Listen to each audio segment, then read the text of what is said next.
Drain व्यवस्था नथिबारु जामछापर गाँव में आंठुए पानी।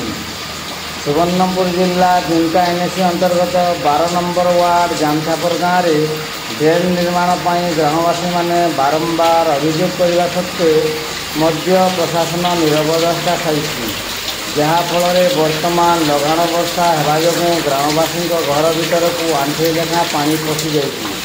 वर्तमान वर्षा विपात लगी रही वर्षार सुवर्णपुर जिला बिंकार सहर हाल बेहाल।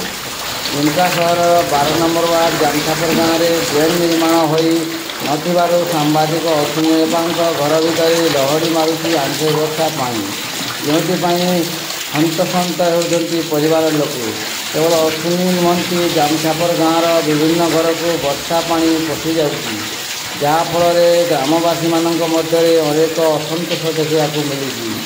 यथाशीघ्र प्रशासन तरफ ड्रेन व्यवस्था करा न गले ग्रामवासी माने सपरिवार साथी नहीं राजरास्ता को ओह्लैवा चेतावनी देखा बाकी रहा। खबर प्रसारण पर प्रशासन तरफ गाँव में ड्रेन व्यवस्था करा जाउछि ना जानी न जानला पर अभिनय करा जाउछि। ये पुलिस ड्रेन पानी ना